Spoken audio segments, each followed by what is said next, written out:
नमस्कार आप सभी को। स्वागत है आपका आरकेएम स्टडी सेंटर पे। इस वीडियो में हम आपको झारखंड बीएड एंट्रेंस एग्ज़ाम के लिए 2024 में जो सवाल पूछा गया था उसी को डिटेल में एक्सप्लेन करने वाले हैं। इस वीडियो में हम आपको केवल टीचिंग एप्टीट्यूड यानी कि शिक्षण अभियोग्यता में जो भी सवाल पूछे गए हैं उनको यहाँ पे एक्सप्लेन करेंगे। इससे पहले मैंने आपको 2024 का ही हिंदी और इंग्लिश का वीडियो जो प्रोवाइड करा दिया है। अगर आपने नहीं देखा होगा तो जाकर देख लीजिएगा। झारखंड बीएड एंट्रेंस नाम से एक प्लेलिस्ट बना दिया गया है जहाँ पे पिछले 4 सालों के पीवाईक्यू को सॉल्व किया गया है, ठीक है, विथ ऑफिशियल आंसर की को वेरीफाई करके। तो चलिए स्टार्ट करते हैं, देखते हैं कि आपका 2024 में टीचिंग एप्टीट्यूड से किस टाइप का सवाल पूछा गया था। तो ये रहा आपका टीचिंग एप्टीट्यूड का पहला सवाल। सवाल पूछा गया है कि which of the following is a sign of emotional maturity, यानी कि निम्नलिखित में से कौन सा भावनात्मक परिपक्वता का संकेत है। ठीक है, हिंदी में जो शब्द दिए रखे होते हैं हो सकता है वो आपको समझ में ना आए, लेकिन आप जो है वो इंग्लिश के वर्ड को अच्छे से समझ सकते हैं। मैच्योरिटी इस वर्ड को आपने पहले भी सुना होगा and day to day life में आपने इस चीज़ का यूज भी अक्सर करते होंगे। ठीक है, तो उसी से आपको इस सवाल का जवाब जो है वो मिल जाएगा। एक बात हमेशा याद रखिएगा कि आपको टीचिंग एप्टीट्यूड में हमेशा पॉजिटिव सोचना है, हमेशा जो है पॉजिटिव सोचना है। जहाँ कहीं भी आपको लगेगा कि यह एक नेगेटिव वर्ड है तो आप उसको जो है उस ऑप्शन को काट दीजिएगा। ठीक है, तो कठिन परिस्थितियों में आवेगपूर्ण प्रतिक्रिया करना, व्यक्तिगत गलतियों के लिए दूसरों को दोष देना, किसी के कार्यों के लिए जिम्मेदारी स्वीकार करना, चुनौतियों और जोखिमों से बचना। तो अब आप खुद पता लगाइए कि चारों ऑप्शन में से कौन सा मैच्योरिटी को दिखा रहा है। आवेगपूर्ण प्रतिक्रिया, तो ये आपका मैच्योरिटी को दिखा नहीं रहा है। ठीक है, दूसरा है अब व्यक्तिगत गलतियों के लिए दूसरों को दोष करना। अगर आप खुद गलती कीजिएगा और दूसरों को दोष दीजिएगा तो ये भी आपका मैच्योरिटी को दिखा नहीं रहा है। चुनौतियों और जोखिमों से बचना, ठीक है, देखिए चुनौतियों से हमें बचना नहीं चाहिए, हमें चुनौतियों को फेस करना चाहिए। ठीक है, तो ये भी आपका गलत हो जाएगा। तो क्या सही हो जाएगा? ऑप्शन नंबर सी, किसी के कार्यों के लिए जिम्मेदारी स्वीकार करना, रिस्पॉन्सिबिलिटी लेना, ये आपका एक मैच्योरिटी है। अगला सवाल है आपका, what is the importance of empathy in interpersonal relationships. देखिए इंटरपर्सनल एंड इंट्रापर्सनल ये एक ऐसा टॉपिक है जहाँ से प्रत्येक साल 2 से 3 सवाल पूछा जाता है। ठीक है, एंड जब क्लास होगा तो मैं इस टॉपिक को जो है अच्छे से आपको करवाऊंगा। ठीक है, देखिए पारस्परिक संबंधों में तदनुभूति का क्या महत्व है। एम्पैथी का मतलब होता है, आप जैसे सिंपैथी का मतलब बोलते हैं सहानुभूति या फिर हमदर्दी, तो उसी शब्द से आपको यहाँ पे इसका जवाब जो है वो मिल जाएगा। आप बस ध्यान रखिएगा कि सहानुभूति या फिर हमदर्दी जो है वो कौन से ऑप्शन में देखने को मिल रहा है। यह प्रतिस्पर्धा की भावना को बढ़ाता है, ये आपका एक नेगेटिव सेंस हो गया। कहीं भी देखिए टीचिंग एप्टीट्यूड में कहीं भी आपको कंपटीशन दिखाई देगा वो आपको क्रॉस कर देना है। ठीक है, अलगाव दिखाई देगा, सेपरेशन या फिर आइसोलेशन, ये भी आपको गलत कर देना है क्योंकि ये भी एक नेगेटिव वर्ड है। एग्रेशन देखने को मिलेगा, ये भी आपको गलत कर देना, ये सब नेगेटिव वर्ड है।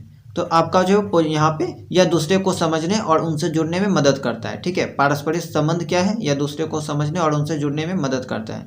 वहीं अगर आपका इंटरपर्सनल ना हो के यहाँ पे इंट्रापर्सनल दे रखा होता तो इंट्रापर्सनल क्या होता है? स्वयं खुद से बातें करना, खुद के बारे में सोचना, यानी कि जो भी चीज़ें हो रही है वो खुद के अंदर हो रही है। ठीक है, जैसे आत्मनिरीक्षण कर सकते हैं। ठीक है, तो वो आपका इंट्रापर्सनल में आता है। और इंटरपर्सनल में हम लोग जो है वो एक व्यक्ति दूसरे व्यक्ति से कॉन्टैक्ट या फिर उससे जो है वो कनेक्ट होता है। ठीक है, आगे है आपका 63 में, social adjustment refers to an individual's ability to, यानी कि सामाजिक समायोजन से तात्पर्य किसी व्यक्ति की क्षमता से है। तो शैक्षणिक विषयों में उत्कृष्टता की विभिन्न सामाजिक परिस्थितियों के अनुरूप ढलने की, देखिए समायोजन, एडजस्टमेंट, इसका मतलब आपको पता होगा कि एडजस्ट करना। आप लोग भी कहीं अगर एक जगह से दूसरी जगह पे जाते हो तो कैसे आप एडजस्ट करते हो। ठीक है, समाज में आप कैसे एडजस्ट करते हैं, तो अगर थोड़ा सा आप दिमाग लगाइएगा तो आपको इसका जवाब मिल जाएगा। ठीक है, तो शैक्षणिक विषयों में उत्कृष्टता की, तो ये इसका कोई मतलब नहीं है यहाँ पे। दूसरों के साथ बातचीत करने से बचने की, तो ये भी आपका समायोजन से कोई मतलब नहीं है। सख्त नियमों और विनियमों का पालन करने का, तो ये आपका एक तरह से नेगेटिव वर्ड है एंड ये तो आपका होगा ही नहीं। ये आपका एडजस्टमेंट का यहाँ पे कोई भी मैटर नहीं दिख रहा है, तो ऑप्शन बी यहाँ पे करेक्ट हो जाएगा। विभिन्न सामाजिक परिस्थितियों के अनुरूप ढलने की, एडजस्टमेंट में क्या होता है? हम लोग ढलते हैं। ठीक है, समाज के अकॉर्डिंग, इन्वायरमेंट के अकॉर्डिंग ढलते हैं, तो ये आपका सही हो जाएगा। आगे है आपका तनाव से निपटने के लिए निम्नलिखित में से कौन सा एक स्वस्थ मुकाबला तंत्र नहीं है, पूछा है, नहीं है। तो व्यायाम करने से आप तनाव से निपट सकते हैं, ये तो सही है, लेकिन यहाँ पे नहीं पूछा गया है। दोस्तों के साथ मेलजोल कीजिएगा, अच्छा से मतलब बात वगैरह कीजिएगा, या फिर अपना जो पर्सनल प्रॉब्लम है वो सबको अगर शेयर कीजिएगा तो उसके थ्रू भी आपको तनाव हो सकता है कम हो जाए, तो ये भी आपका ठीक चलेगा। मादक द्रव्यों का सेवन, देखिए मादक द्रव्यों यानी कि नशीले पदार्थ का सेवन, तो इससे आपका तनाव घटेगा नहीं, इससे बढ़ेगा, ये आपका यहाँ पे गलत हो जाएगा। ठीक है, नहीं पूछा गया है तो यही आपका सही हो जाएगा। सावधानी और विश्राम तकनीकों का अभ्यास करना, तो ये सब तो तनाव को घटाएगा, तो यहाँ पे गलत क्या होगा, क्वेश्चन के अकॉर्डिंग जो राइट आंसर होगा ऑप्शन नंबर सी। ठीक है, 65 देखते हैं।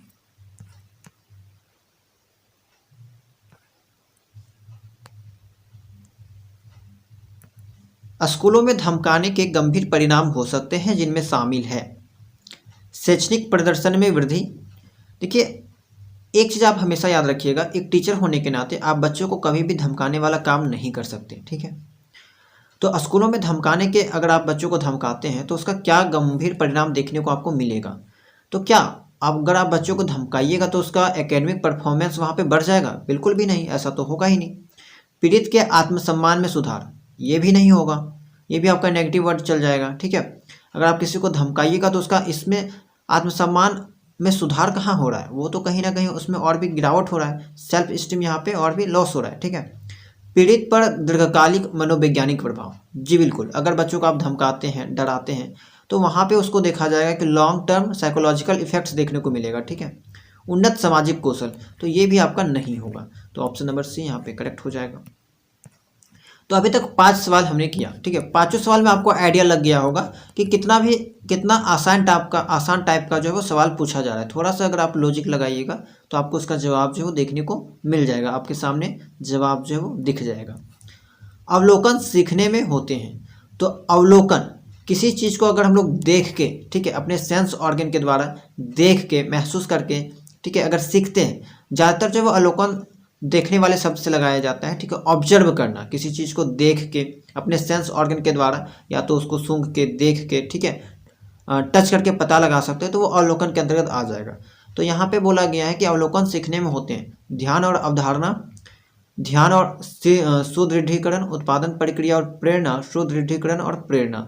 तो यहाँ पे केवल 1 और 3, केवल 2 और 4, केवल 3 और 4, केवल 1 और 2, तो 4 ऑप्शन दे रखा है, तो कौन सा सही होगा?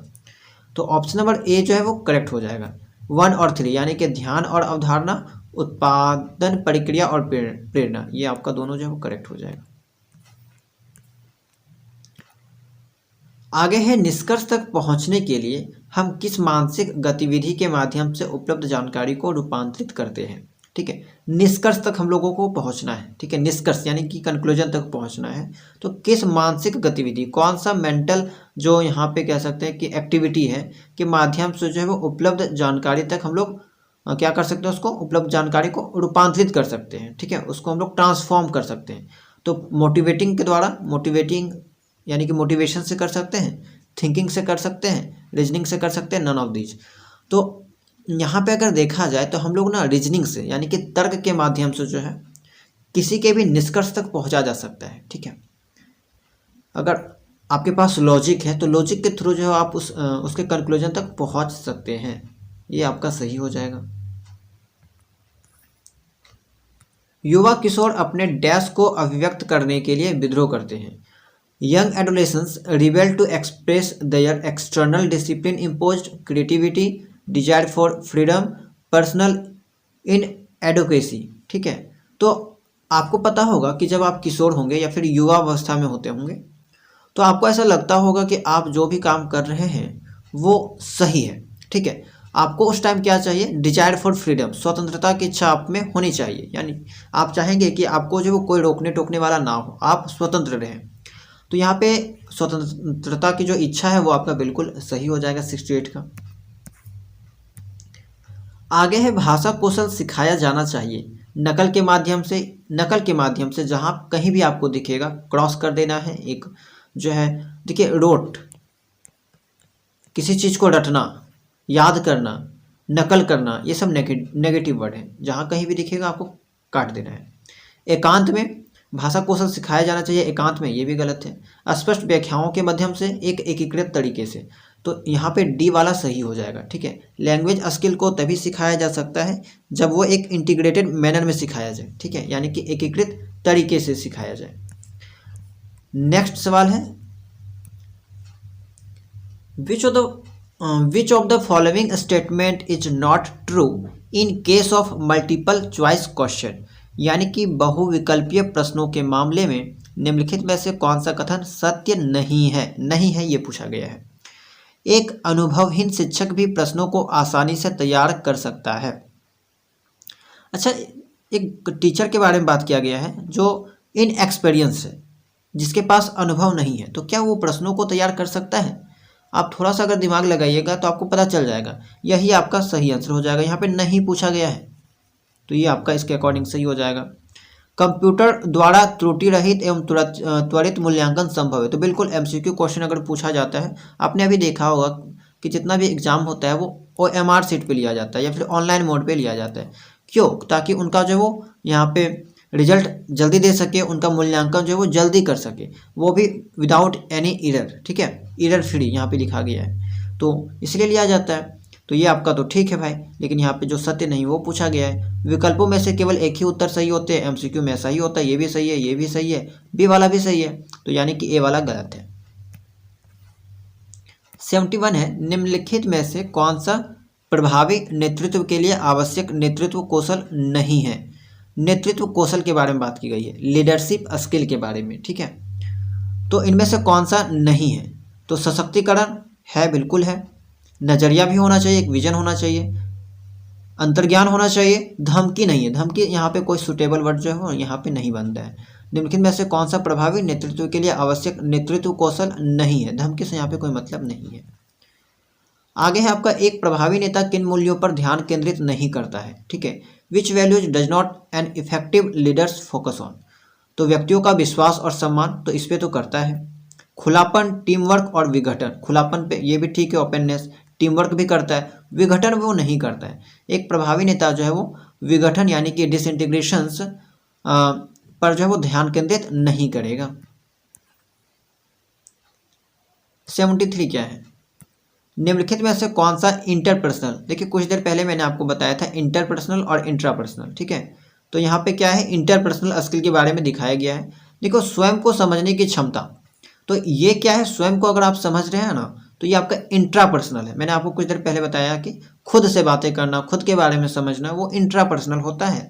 लेकिन दूसरों के साथ जहाँ पे हम कनेक्ट होते हैं, ठीक है, दूसरों के साथ जहाँ कम्युनिकेट करते हैं, तो वहाँ पे इंटरपर्सनल होता है। तो निम्नलिखित में से कौन सा इंटरपर्सनल कौशल को सर्वोत्तम रूप से परिभाषित करता है? तो दूसरों के साथ प्रभावी ढंग से संवाद करने की क्षमता, ऑप्शन भी करेक्ट हो जाएगा 73 का। आगे ऑप्शन देखने की आवश्यकता नहीं है, आपका बी सही है। इंट्रापर्सनल, फिर से सवाल पूछ लिया गया है। इंट्रापर्सनल कौशल में मुख्य रूप से शामिल है दूसरों के साथ संचार, आत्मचिंतन, आत्म जागरूकता, संघर्ष समाधान, टीम वर्क। टीम वर्क गलत हो गया, दूसरों के साथ जब संचार होता है उसको इंटरपर्सनल कहते हैं। संघर्ष समाधान यहाँ पे कोई मतलब नहीं है। तो आत्मचिंतन, खुद से बातें करना, खुद के बारे में सोचना समझना, वो आपका इंट्रापर्सनल के अंतर्गत आ जाता है। तो देखा आपने, 3 सवाल आपका पूछा गया है। इमोशनल इंटेलिजेंस का नेक्स्ट सवाल है, एंड पहले भी आपको इमोशनल, अच्छा पहले जो क्वेश्चन देखने को मिला था आपको, वहाँ पे इमोशनल एक क्या था, उसको इमोशनल नाम से कुछ एक क्वेश्चन आपको देखने को मिला था, आई थिंक इमोशनल मैच्योरिटी के नाम से, है ना, इमोशनल मैच्योरिटी के नाम से देखने को मिला था। तो यहाँ पे इमोशनल इंटेलिजेंस के नाम से देखने को मिला है कि भावनात्मक बुद्धिमत्ता से तात्पर्य है जटिल समस्याओं को हल करने की क्षमता, अपनी भावनाओं को समझने और प्रतिबंधित करने की क्षमता, विशाल मात्रा में जानकारी याद रखने की क्षमता, कई भाषाओं को धारा प्रभाव बोलने की क्षमता, ठीक है। तो इमोशनल इंटेलिजेंस का क्या मतलब होता है, ठीक है। तो यहाँ पे अगर आप देखिएगा तो जटिल समस्याओं को हल करने की क्षमता, जी बिल्कुल भी नहीं। इमोशनल इंटेलिजेंस का मतलब ये बिल्कुल भी नहीं होता। अपनी भावनाओं को समझने और प्रबंधित करने की क्षमता, ये आपका सही है। The ability to understand and manage one's own emotion, emotion के बारे में बात की गई है। इमोशनल इंटेलिजेंस, तो इमोशन से रिलेटेड ये होना ही चाहिए। विशाल मात्रा में जानकारी याद रखने की क्षमता, कई भाषाओं को धारा प्रवाह बोलने की क्षमता, ये सब इमोशनल इंटेलिजेंस के अंतर्गत नहीं आता है। ऑप्शन बी करेक्ट हो जाएगा। 76 है कि डैश के माध्यम से मूल्य शिक्षा प्रदान करने का सबसे अच्छा तरीका है। धर्म ग्रंथों पर चर्चा, बिल्कुल गलत। मूल्यों पर व्याख्यान प्रवचन, मूल्यों पर संगोष्ठी परिचर्चा, मूल्यों पर सलाह चिंतनशील सत्र। ठीक है, देखिए यहाँ पे एक चीज है, अगर आप ध्यान से प्रश्न को देखिएगा तो चारों का चारों ऑप्शन बिल्कुल सही है। ठीक है, सभी के माध्यम से जो है मूल्य शिक्षा प्रदान किया जा सकता है, लेकिन यहाँ पे जो सवाल पूछा गया है वो ये पूछा गया है कि सबसे अच्छा तरीका क्या है, वन ऑफ द बेस्ट, चारों में सबसे बेस्ट कौन सा है।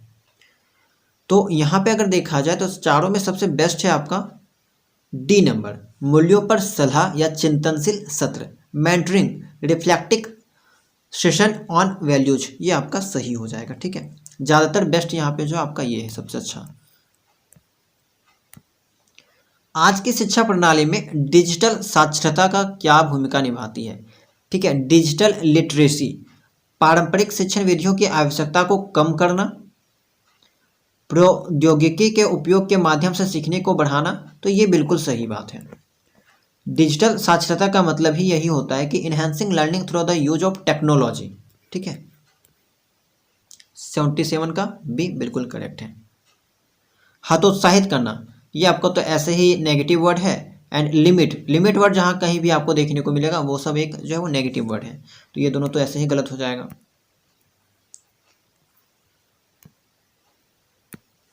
आगे है आपका which of the following best demonstrates a growth mindset, यानी कि निम्नलिखित में से कौन सा विकास मानसिकता को सबसे अच्छी तरह प्रदर्शित करता है। मानसिकता को सबसे अच्छी तरह कौन सा ऑप्शन जो है प्रदर्शित कर रहा है, ये आपको बताना है। तो उन चुनौतियों से बचना जो विफलता का कारण बन सकती है, यह मानना कि बुद्धिमत्ता और क्षमताएं स्थिर लक्षण है, स्थिर लक्षण नहीं है, ये आपका गलत हो जाएगा। चुनौतियों को सीखने के अवसर के रूप में देखना, उन कार्यों को प्राथमिकता देना जिनमें व्यक्ति पहले से ही उत्कृष्ट है।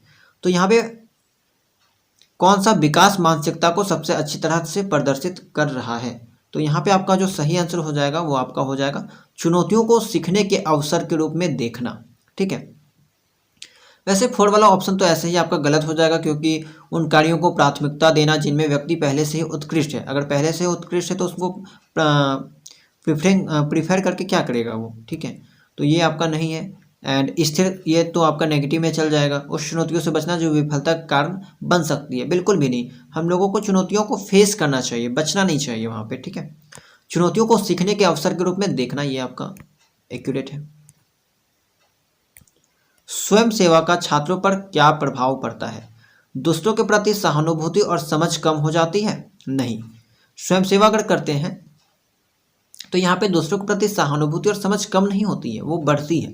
वास्तविक दुनिया के मुद्दों के संपर्क को सीमित करता है, सीमित नेगेटिव वर्ड आ गया, ये भी गलत हो जाएगा। सामाजिक जिम्मेदारी और सामुदायिक भागीदारी को बढ़ाता है, बिल्कुल सही बात है।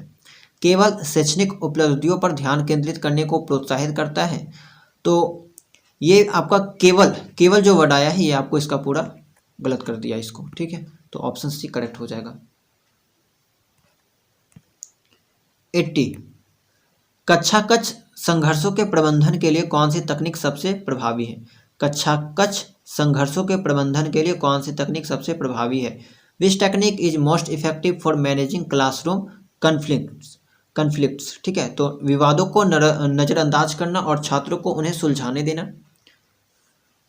एक टीचर होने के नाते आप कभी भी विवादों को नज़रअंदाज नहीं करेंगे।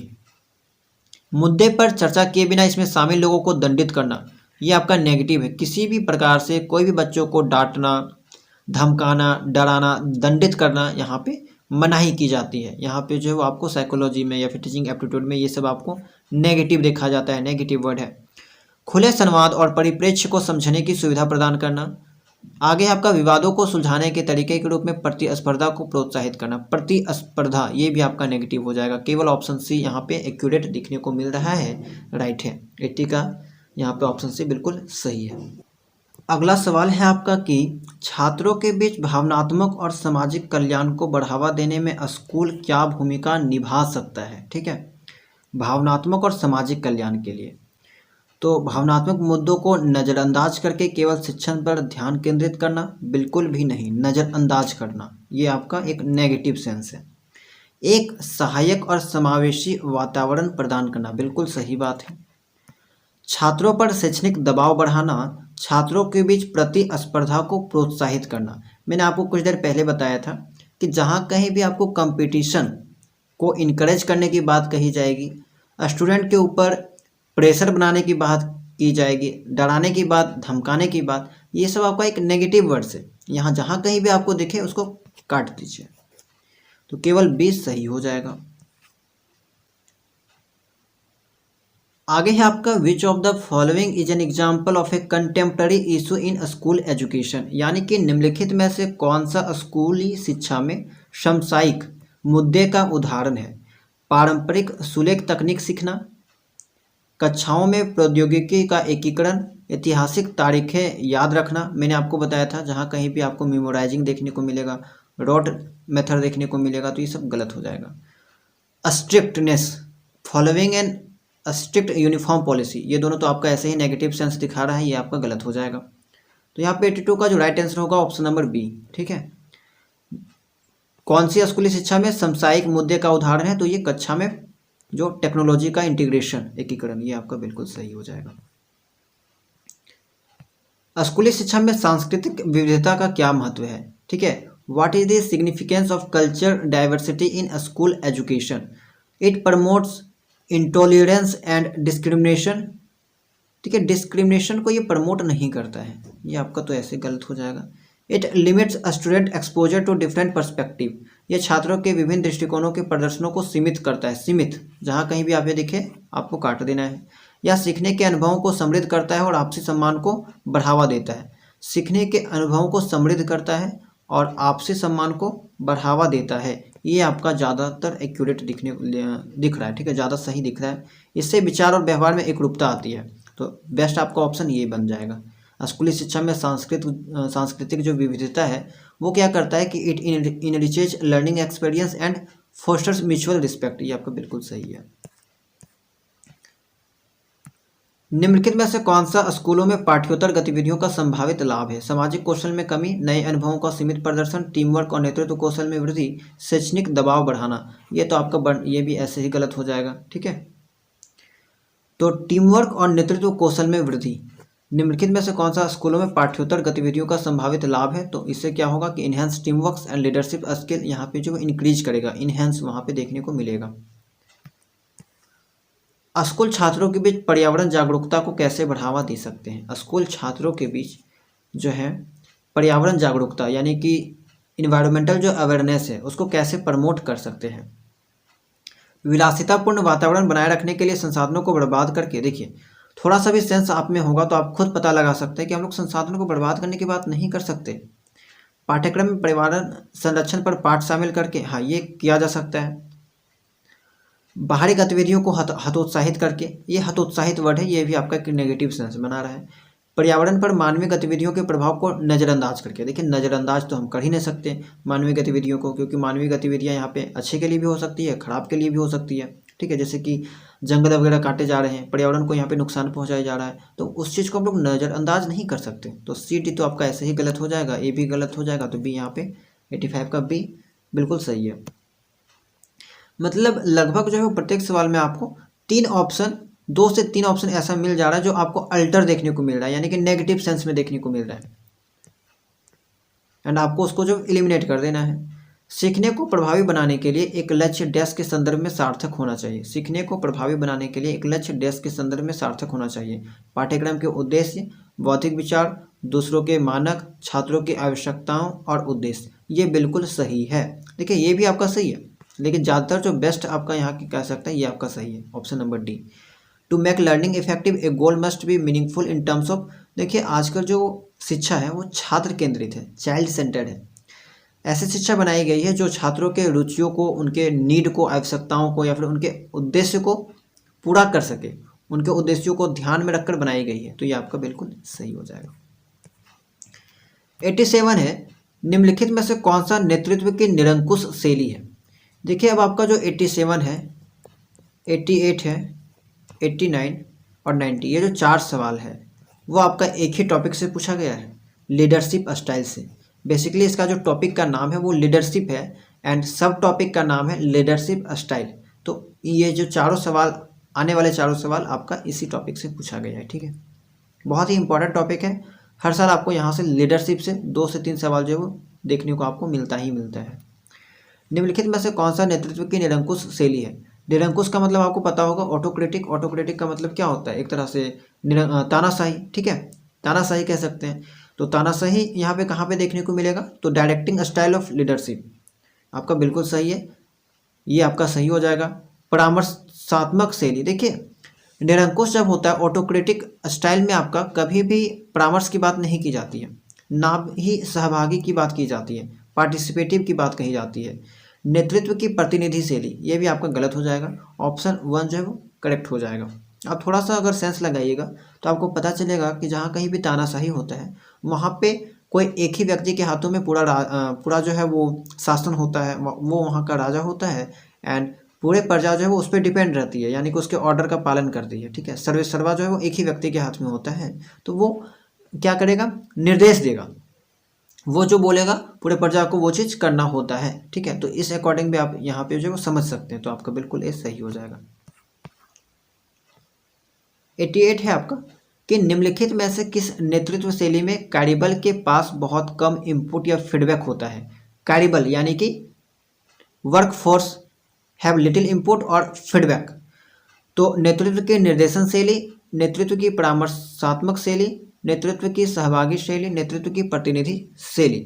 तो किसके पास फीडबैक बहुत कम होगा, इनपुट या फिर फीडबैक कम होगा? कि डायरेक्टिंग स्टाइल ऑफ लीडरशिप, यानी कि वही बात होगी आपका, ठीक है। ऑटोक्रेटिक, वहाँ पे आपको देखने को मिलेगा ही नहीं फीडबैक, क्योंकि एक ही व्यक्ति सर्वश्रेष्ठ है, वो जो बोलेगा वही सबको करना पड़ेगा, ठीक है। एंड राजा हमेशा जो है वो खुद का बात सुनेगा, प्रजा के अकॉर्डिंग जो वो नहीं चलता है। तानाशाही में कुछ ऐसा ही होता है। नेतृत्व की परामर्शात्मक शैली में डैश अंतिम निर्णय निर्माता होता है। In consultative style of leadership the dash is the final decision maker. तो लीडर, नेता जो है वो फाइनल डिसीजन मेकर होता है। आगे है आपका 90, question number 90। In which of the following kind of leadership style the individual or team is given responsibility and authority to complete the task with minimum input from the leader? यानी कि निम्नलिखित में से किस प्रकार की नेतृत्व शैली में व्यक्ति या टीम को नेता के न्यूनतम इनपुट के साथ कार्य पूरा करने की जिम्मेदारी का अधिकार दिया गया है?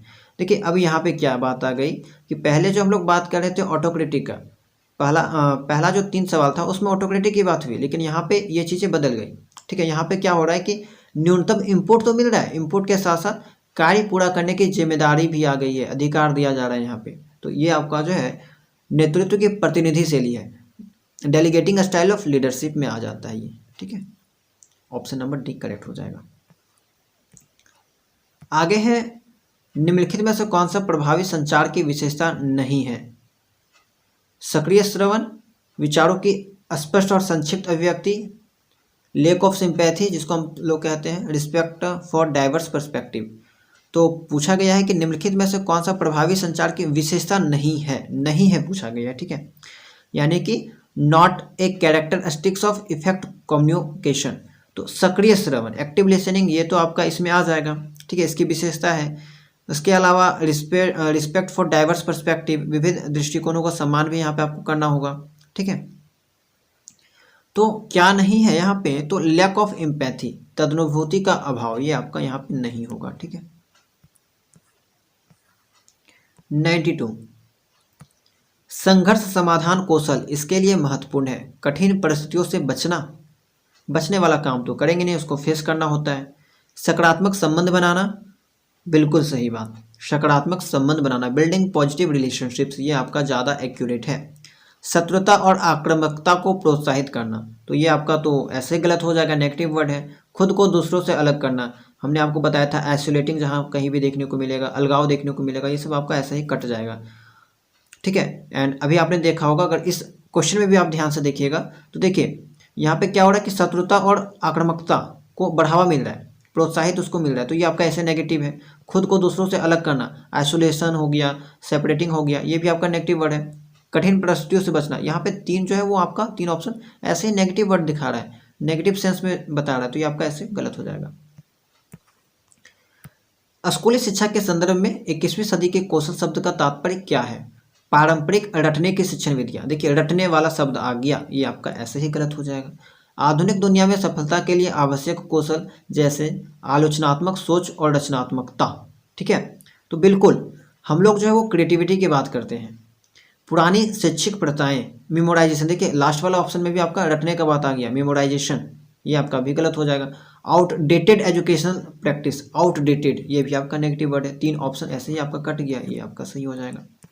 तो देखिए टीचिंग एप्टीट्यूड जो है ना, सभी स्टूडेंट्स के लिए एक नया सब्जेक्ट है, पहली बार स्टूडेंट्स पढ़ रहे होंगे, तो यहाँ पे आपको जो है वो सवाल इसी टाइप में मिलेंगे। एंड आप अगर ऐसे सवाल के ऑप्शन को एलिमिनेट करते हैं नेगेटिव वर्ड्स देखकर, तो आप आसानी से जो है वो सॉल्व कर सकते हैं, ठीक है।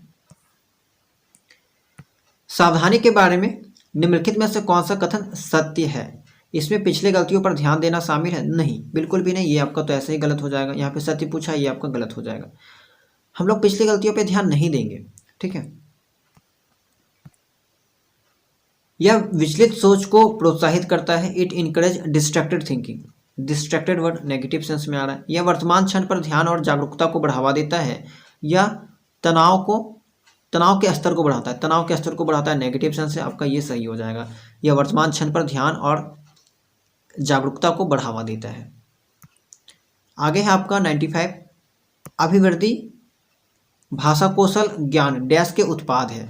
तो attitude, language skill and knowledge are the products of learning, सीखना, यहाँ पे बिल्कुल सही हो जाएगा, ठीक है। किसके प्रोडक्ट है? सीखना, लर्निंग के।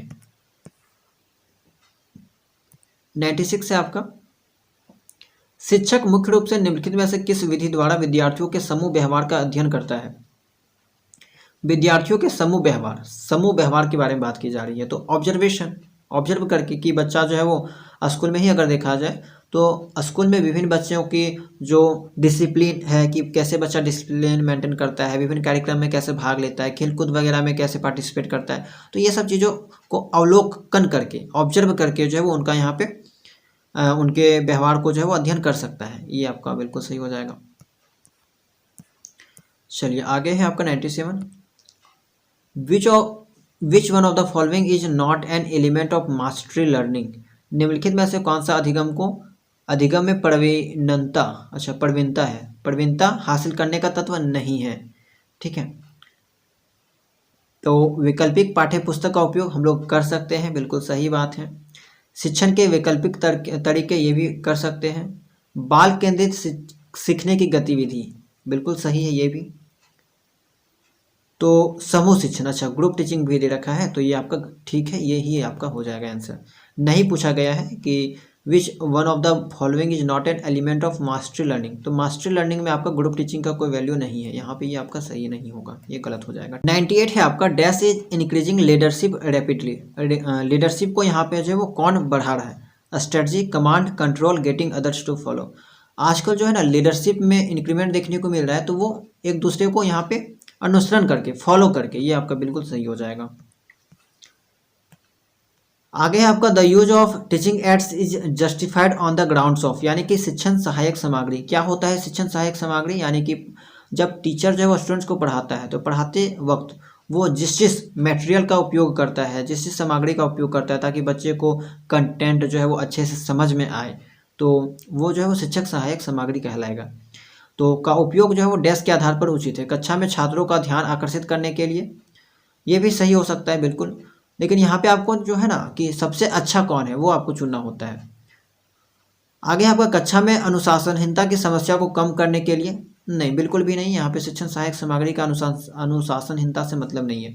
छात्रों के सीखने के परिणामों का अनुकूलन करने, सीखने के कार्यों में छात्रों की प्रभावी भागीदारी, तो ये भी आपका सही है, ये भी है, ये भी सही है, तीनों सही है, लेकिन आपका बेस्ट ऑप्शन जो है वो ऑप्शन नंबर सी है, ठीक है। ऑफिशियल आंसर की के तहत जो है ऑप्शन सी को यहाँ पे बेस्ट जो है वो बताया गया है, ठीक है।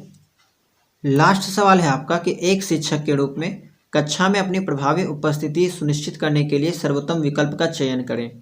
पेयर कमांड का उपयोग, आक्रामक बयान देना देखने से ही आप काट सकते हैं इसको, क्योंकि ये नेगेटिव सेंस को दिखा रहा है। अच्छी तरह से स्थापित आसन को अपनाना, सत्तावादी होना, सत्तावादी यहाँ पे ये भी एक नेगेटिव सेंस को दिखा रहा है। तो 2 ऑप्शन आपके पास बच जाते हैं। तो देखिए, अच्छे तरह से स्थापित आसन को अपनाना, आसन मतलब एक ऐसा पोजीशन, शरीर का एक ऐसा पोजीशन जहाँ पे सभी जो पार्ट्स हैं, सभी जो ऑर्गन है वो आराम से कह सकते हैं कंफर्ट जोन में हो, आप जो फुल कंफर्ट जोन में हो, वो एक यहाँ पे जो है, एंड यही आपका जो है बिल्कुल सही हो जाएगा। अच्छी तरह से स्थापित आसन को अपनाना, ये भी आपका ऑफिशियल आंसर की के तहत जो है वो बिल्कुल करेक्ट किया गया है, ठीक है। तो ये आपका सही हो जाएगा। तो यहाँ पे मैंने आपको टीचिंग एप्टीट्यूड के 40 क्वेश्चन बताया है, जो कि 40 मार्क्स का पूछा जाता है, ठीक है। अधिकतर सवाल में आपने देखा कि 4 ऑप्शन में से 3 ऑप्शन जो है वो नेगेटिव सेंस को बताता था एंड एक जो है पॉजिटिव सेंस को बताता था। तो अगर आप थोड़ा सा भी सेंस लगा के केवल नेगेटिव जो ऑप्शन है उसको एलिमिनेट कर सकते हैं, तो आपका जो है वो ऐसे ही एग्जाम में 40 में से 30 से 32 सवाल आराम से सही हो जाएंगे। 40 सवाल में से 30 से 32 सवाल जो है वो आसानी से आप सॉल्व सही कर पाओगे, क्योंकि जस्ट आपने देखा होगा कि मैंने भी यहाँ पे अधिकांश सवाल को एलिमिनेट किया, नेगेटिव वर्ड्स देखकर ही एलिमिनेट किया, ठीक है। एंड चूँकि ये जो सब्जेक्ट है सभी स्टूडेंट्स के लिए नया है, तो आप कोशिश कीजिएगा कि अभी जो है वो फिलहाल ऐसा ही आप काम चलाएं, क्योंकि ये जो टॉपिक है वो आपका बीएड में पढ़ना है एंड इसको डिटेल में और भी सीटेट वगैरह एग्जाम में पढ़ना होता है आगे के एग्जाम में। तो अभी आपको बस बेसिक जानना है, थोड़ा बहुत भी अगर आप जान लेते हो तो आप अच्छा मार्क्स जो है वो स्कोर कर पाओगे, ओके। तो आई होप कि ये वीडियो आपके लिए काफ़ी हेल्पफुल रहा होगा, कुछ आपको सीखने को मिला होगा। तो वीडियो को लाइक कर दीजिएगा और अगर आप चैनल में नए होंगे तो चैनल को सब्सक्राइब कर लीजिएगा। पिछले 4 सालों के PYQ को देखने के लिए आप प्लेलिस्ट चेकआउट कीजिएगा, वहाँ पे आपको सभी PYQ का डिटेल एक्सप्लेनेशन देखने को मिल जाएगा। टेलीग्राम चैनल से अगर नहीं ज्वाइन हुए होंगे तो ज्वाइन हो जाइएगा, उसका लिंक आपको डिस्क्रिप्शन बॉक्स में देखने को मिल जाएगा। तो चलिए मिलते हैं हम लोग नेक्स्ट वीडियो में किसी नए टॉपिक के साथ।